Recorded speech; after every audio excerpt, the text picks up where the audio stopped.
Alright guys, now it's time to put the power steering pump and the power steering gear back in my 1987 F-150. Now this power steering gear is remanufactured from Ford because I was unable to actually tear down mine without the proper tools. So this is remanufactured and the pump I rebuilt. So let's get to it. So first off, I'm going to go ahead and replace the steering coupler that is on my steering shaft with a Dorman replacement.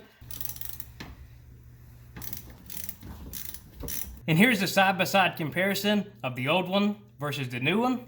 So comparing the old part versus the new part, I did find something interesting about the index for the steering gear. The old one has the index on the bottom of this coupling. So the bolt goes in the top here, the index is in the bottom, which connects to the steering gear. The new one that I've got has the index on the top of it.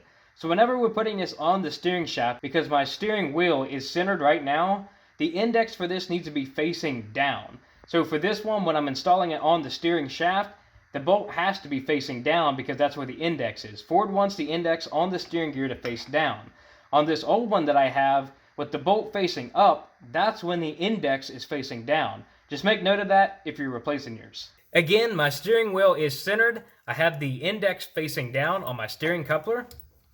Then we have the lock washers, and then the lock nuts.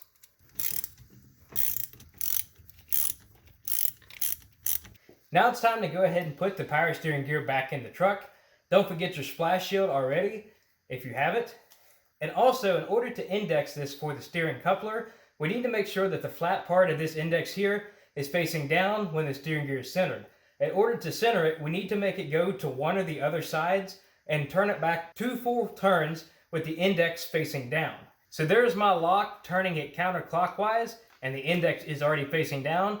Now I need to make sure I turn this 2 full turns so it'll be centered.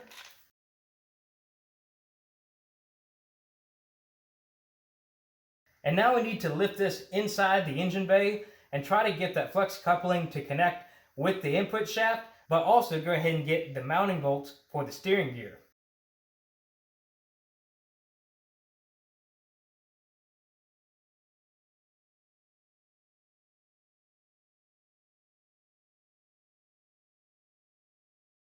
With the steering gear fully in place finally, now we need to torque down the bolts to 54 to 66 foot-pounds.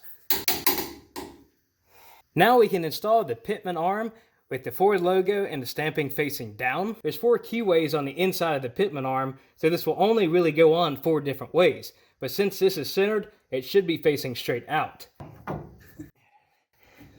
Then we have the lock washer, and now we have the nut. And before I go ahead and torque down this nut, I want to go ahead and put the drag link back on. So I've got the wheels roughly centered up right now, so I can put this ball joint back in.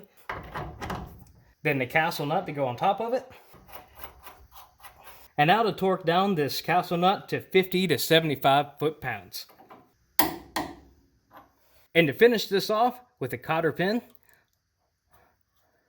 And now to lower the truck down so the wheels can help hold this Pitman arm while I torque it. Using my 3/4 inch torque wrench from Harbor Freight and an 1 5/16 socket, we need to torque down the Pitman arm bolt to 170 to 230 foot-pounds.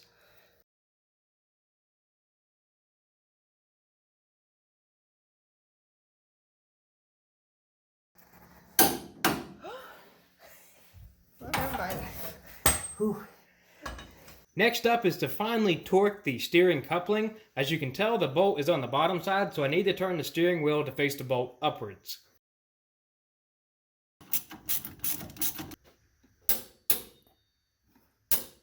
Now it's time to go ahead and install the power steering pump, but first, let's check out the bolts. Previously, whenever I took this power steering pump out of here, I did not have the studs and the bolts in the right position. Now that I have these in here, I wanted to show you that you should have 2 studs up here at the top with flange nuts attached to them. You have the 2 here at the top of the cylinder head plus the 1 down below. And then you also have 2 more studs with flange nuts on them. And it should be all the hardware to put the power steering pump back on, along with your AC compressor or your bypass like I have. I add a little bit of anti-seize to all the studs.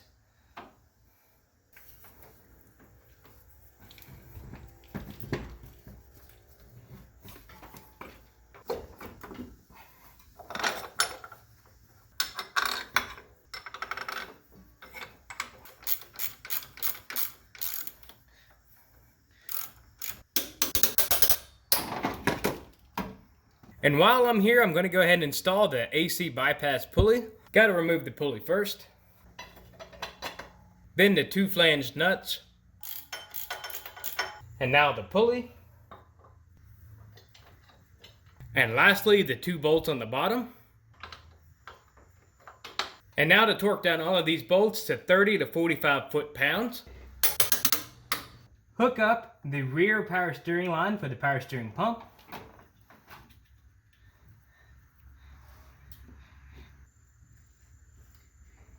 And now the power steering line that connects the power steering pump to the power steering gear. It also has the pressure sensor attached to it.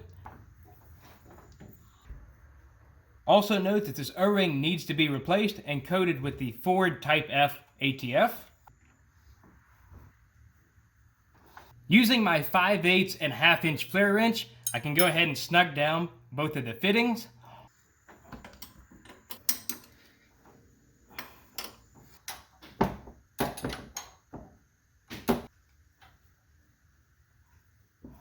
Connect the last steering gear line. This one also will use a 5/8 flare wrench.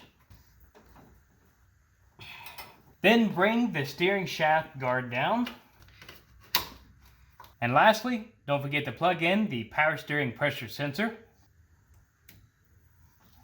Gonna go ahead and zip tie these lines out of the way. If you're wondering what this line is, this is my oil pressure sensor line that goes inside the cab to an actual gauge. Now before we start adding fluid to this, I want to go ahead and install the Serpentine belt.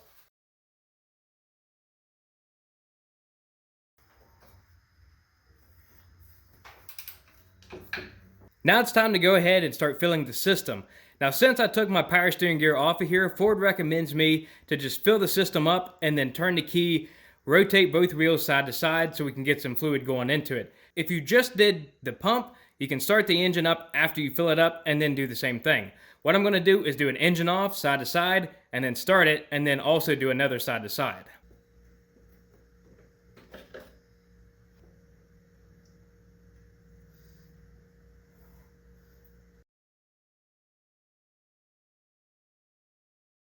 It's a little difficult to see, but the fluid did go down a little bit. Now with the intake still off of it, I'm going to go ahead and start this up and see if that level goes down, and then I'll also check it. But I don't want to put the intake stuff back on just in case there's a leak, and it's also a lot easier to fill this when you don't have the ducts sitting right in the way.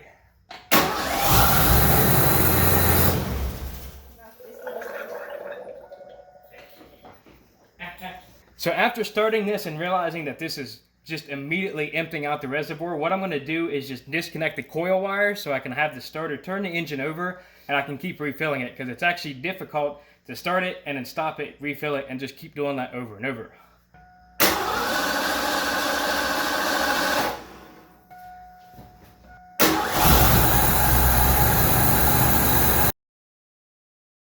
So far, it does not seem to be any leaks whatsoever, which is fantastic.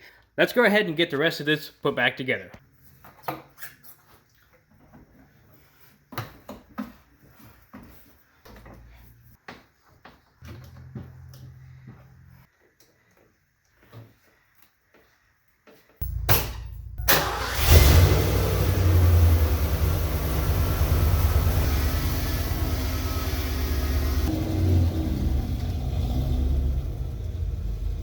So it's been a few months after this install, and everything still is working as flawless as when I first put it in. There is no leaks, and everything turns as smoothly as possible. But that wraps up this video, so if you guys would like more videos like this, please subscribe.